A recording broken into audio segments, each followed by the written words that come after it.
Welcome to my channel. और अपने आज की वीडियो में हम डिस्कस करेंगे यूपी एलटी ग्रेड के सिलेबस के बारे में, एग्जाम पैटर्न के बारे में, एलिजिबिलिटी क्राइटेरिया के बारे में कि आपका जो एग्जाम है वहां पे क्वेश्चंस किस तरह से आते हैं, सिलेबस क्या है and how you have to prepare for that. तो सबसे पहले अगर बात करें इस एग्जाम के नोटिफिकेशन के बारे में, जो कि अभी तक नहीं आया बट इट इज एक्सपेक्टेड कि उसके नोटिफिकेशंस बहुत जल्दी आ जाएंगे। वैकेंसीज कितनी है, किस तरह से एग्जाम होगा, ये सब आपको बहुत जल्दी पता चल जाएगा as per the news. But अभी तक इसका कोई भी नोटिफिकेशन नहीं आया है।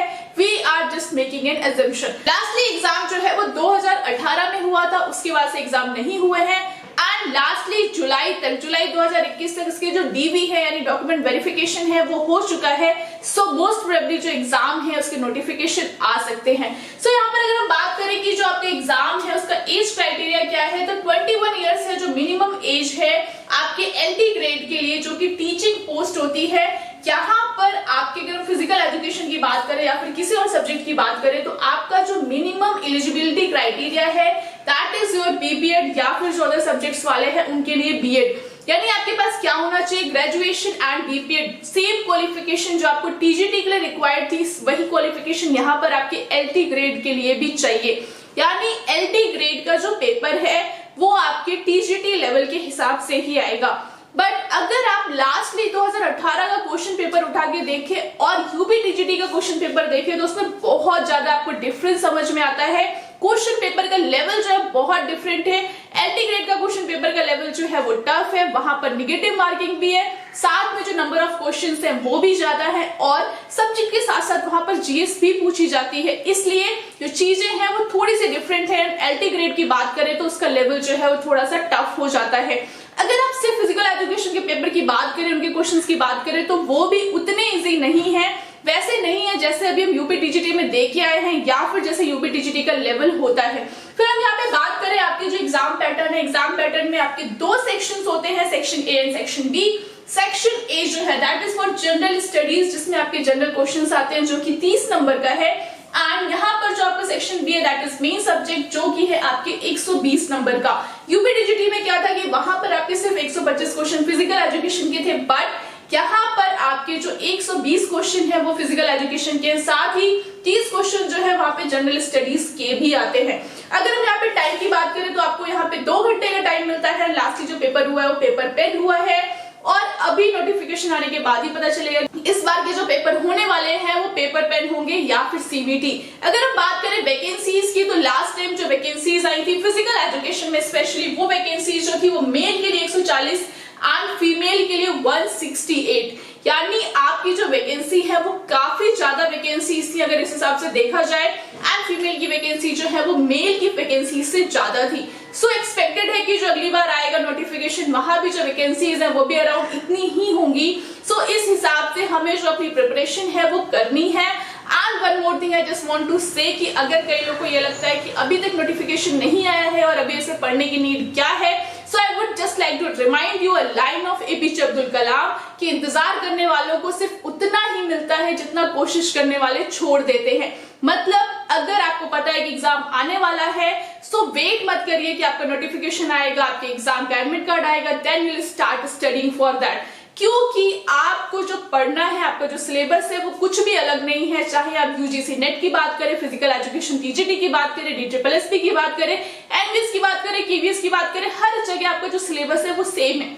चेंज होता है एग्जाम पैटर्न, तो आपको जो चीज थोड़ी सी डिफरेंट हो जाती है वो एग्जाम पैटर्न बदल जाता है, बट आपके सिलेबस में कोई बहुत ज्यादा डिफरेंस नहीं आता।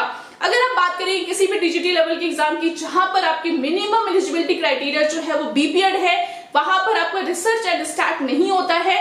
बट अगर आप कहीं भी पीजीटी लेवल की बात करेंगे या फिर जहां पे आप यूजीसी नेट की बात करते हैं तो आपके वहां पे रिसर्च स्टार्ट और फिजियोलॉजी जैसी जो चीजें हैं वो ऐड हो जाती है। सिर्फ इतना ही डिफरेंस होता है, यानी आपको सिलेबस में बहुत ज्यादा डिफरेंस नहीं है।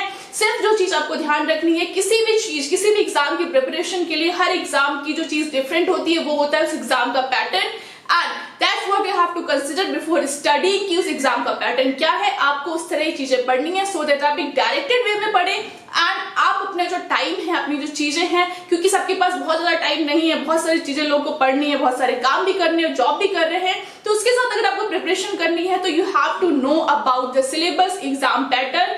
आप एक कॉपी बनाइए एंड उसमें आप सिलेबस और एग्जाम पैटर्न जरूर लिखिए, उसके बाद ही उसमें आपको क्या करना है वो आप ज्यादा अच्छे से समझ पाएंगे। फिर जो प्रॉब्लम है सबको वो ये कि पढ़ना क्या है, सबसे बड़ा क्वेश्चन ये होता है कि पढ़े क्या, जो समझ में नहीं आता है।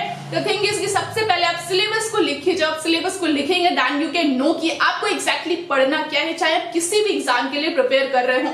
बात करें आप सिलेबस की, तो जो आपका जीएस यानी जो सेक्शन ए है वहां पे आपका सिलेबस क्या होने वाला है। सो आपकी सेक्शन ए में जो चीजें हैं वो जनरल सी चीजें हैं, आपका हिस्ट्री है, मैथ्स है, वहां नहीं है, बट यहाँ पर जो मोस्टली चीजें हैं वो आपकी जीएस से बिलोंग करती है, साथ ही मैथ्स भी आता है यहाँ पर। तो 30 नंबर में जो क्वेश्चंस आएंगे उसमें आएगा आपका इंडियन हिस्ट्री, जो इंडियन मूवमेंट्स है, ज्योग्राफी के बारे में आता है, पॉलिटी के बारे में आता है, इकोनॉमिक्स के बारे में आता है, इंडियन एग्रीकल्चर के बारे में आता है, और यहाँ पर मैथ्स से रिलेटेड भी कुछ क्वेश्चंस आते हैं, साथ में ही करंट अफेयर्स भी इंक्लूडेड है। तो जीएस में जो चीजें हैं वो बहुत ज्यादा टफ नहीं है, जो भी बेसिक चीजें हैं जो भी आपने DSSB के जीएस के लिए पढ़ा था वैसे ही क्वेश्चंस यहाँ पर आएंगे। फिर हम बात करें फिजिकल एजुकेशन के सिलेबस की, which is our main subject, जो कि आपके 120 नंबर का आने वाला है, क्योंकि जो जीएस है वो सिर्फ 30 नंबर की है एंड जो आपका मेन सब्जेक्ट है वो 120 नंबर का है। बट यहाँ पर जो चीज आपको ध्यान रखनी है वो ये कि आपका टोटल क्वेश्चन जो है वो 150 क्वेश्चन आता है, 2 घंटे में आते हैं, साथ ही वहां पर एक क्वेश्चन सही क्वेश्चन के लिए आपको 1 मार्क्स मिलते हैं and there is negative marking of 0.33, यानी 1:3 का रेशियो है गलत और सही क्वेश्चंस का। सो ये चीज भी आपको पता रखनी है कि यहाँ पर इस वजह से लेवल जो है वो थोड़ा सा टफ हो जाता है। फिर हम यहाँ पे बात करें कि आपका जो मेन सब्जेक्ट है फिजिकल एजुकेशन, उसका सिलेबस क्या है। तो ये सिलेबस जो है वो आपको हर जगह मिलता है, बहुत ज्यादा डिफरेंस नहीं है सिलेबस में। सबसे पहले आपका principle and history of physical education, but यहाँ पर जो क्वेश्चंस आते हैं वो थोड़े से टफ होते हैं, थोड़े से ज्यादा डीप होते हैं, इसलिए आपको चीजें जो है वो थोड़ी सी डीप जाके पढ़नी है। सो सबसे पहले जो चीज है principle and history of physical education, यहाँ पर आता है एम, ऑब्जेक्टिव, मीनिंग, स्कोप, ये सारी चीजें आती है। उसके साथ ही आता है आपका एशियन गेम्स, ओलंपिक गेम्स, इन सब के बारे में एंड फिजिकल एजुकेशन की हिस्ट्री पे बेस्ड क्वेश्चंस आते हैं। जैसे ग्रीस में जो चीजें हुआ करती थी उन पे बेस्ड क्वेश्चंस कई बार एग्जाम में पूछे ही जाते हैं। फिर आपका सेकेंड है स्पोर्ट्स साइकोलॉजी। स्पोर्ट्स साइकोलॉजी जो है वो इंपॉर्टेंट है, किसी भी एग्जाम में जाए इस समय साइकोलॉजी बहुत ही इंपॉर्टेंट है, उसके बेस्ड क्वेश्चंस बहुत ज्यादा पूछे जाते हैं। सो स्पोर्ट्स साइकोलॉजी में जो चीजें आती हैं वो आपकी learning, motivation, aggression, intelligence, quantity, ये सब क्या है, इनकी थ्योरीज क्या है, प्ले थ्योरीज क्या है, मोटिवेशन क्या है, इन पे बेस्ड जो है वो क्वेश्चंस आते हैं। यहाँ पर जो आपकी थ्योरीज पूछी जाती हैं साइकोलॉजी पे बेस्ड, वो थ्योरीज आपकी यूजीसी नेट से कुछ ना कुछ कोरिलेटेड होती हैं। सो इसलिए इसका जो लेवल है वो थोड़ा सा टफ है। एंड इसके बाद फिर आता है आपका organisation physical education, which we called as a sports management, जिसमें आपकी चीजें आती हैं लीडरशिप, कैंप, रिक्रिएशन, जो कि हम ऑलरेडी डिस्कस कर चुके हैं। इसका जो सिलेबस है मोस्ट ऑफ द थिंग्स आपको यहाँ पर मिल जाएंगी, अगर आप उसको सर्च करेंगे उसके प्लेलिस्ट में आपको चीजें मिल जाएंगी। सो जो चीजें हैं वो सब अवेलेबल है, सिर्फ आपको करना है कि आपको पढ़ना है। तो आपको यहाँ पर स्पोर्ट्स मैनेजमेंट में जो है टूर्नामेंट, कॉम्पिटिशन पे बेस्ड भी क्वेश्चंस आते हैं। फिर है आपको यहाँ पे anatomy and physiology, and anatomy and physiology में जो चीजें आती हैं वो है बॉडी सिस्टम, एंड यहाँ पर है effect of exercise on those body system.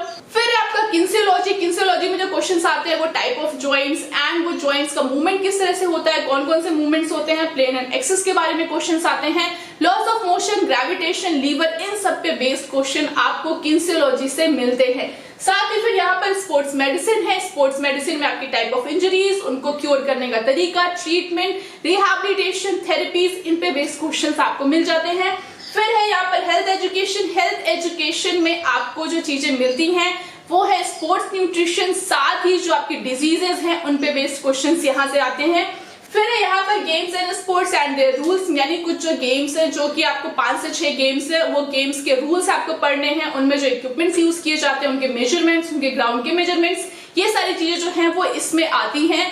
फिर है आपका स्पोर्ट्स ट्रेनिंग। स्पोर्ट्स ट्रेनिंग में जो चीजें आती है वो आपके फिजिकल फिटनेस कंपोनेंट के बारे में, जो ट्रेनिंग है वो कौन कौन सी ट्रेनिंग है, वो ट्रेनिंग किसने डेवलप की है या फिर जिसने इन्वेंट की है उनके नाम, एंड उन ट्रेनिंग से क्या इफेक्ट पड़ता है या फिर कौन सा कंपोनेंट डेवलप होता है, इस तरह से क्वेश्चंस आते हैं एग्जाम में। फिर आपका lastly test and measurement. Test and measurement जो यहाँ पर आता है वो बहुत ज्यादा डीप नहीं आता है या फिर बहुत ज्यादा जो है वो क्वेश्चंस उसमें स्किल रिलेटेड नहीं पूछे जाते हैं, बहुत ही बेसिक सा आता है टेस्ट एंड मेजरमेंट, जहाँ भी पूछा जाता है कि टेस्ट एंड मेजरमेंट क्या है या फिर एक अच्छे टेस्ट का क्या क्राइटेरिया होता है। साथ ही जो बेसिक से टेस्ट है जैसे कि आफ्टर हार्वर्ड जो कि बेसिक टेस्ट है उन पे बेस्ड क्वेश्चंस आते हैं। एंड अगर आप स्किल रिलेटेड की बात करें तो कुछ 4 से 5 टेस्ट है जिसपे बेस्ड क्वेश्चंस आते हैं, जैसे यहाँ पे सॉकर का है, हॉकी है, वॉलीबॉल है, इन पे बेस्ड ही जो क्वेश्चंस है वो पूछे जाते हैं।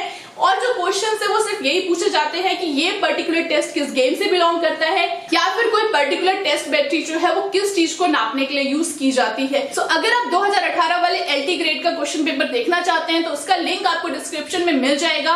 एक बार उस क्वेश्चन पेपर को देखिए और समझिए कि जो क्वेश्चन है वो किस तरह से आए थे एंड उसको सॉल्व भी करिए। अगर आप उस क्वेश्चन पेपर को देखेंगे तो एटलीस्ट आपको इतना आइडिया हो जाएगा कि आपको किस तरह से अपनी प्रिपरेशन करनी है, कितना डीप जाके पढ़ना है एंड क्वेश्चन का लेवल जो है वो आपको किस तरह से मिलने वाला है। सो आज के लिए इतना ही। आई होप आपको जो LT ग्रेड का सिलेबस है, एग्जाम पैटर्न है, सारी चीजें क्लियर हो गई होंगी। सो आज के लिए इतना ही। For such more content keep watching to my channel and don't forget to subscribe to this channel.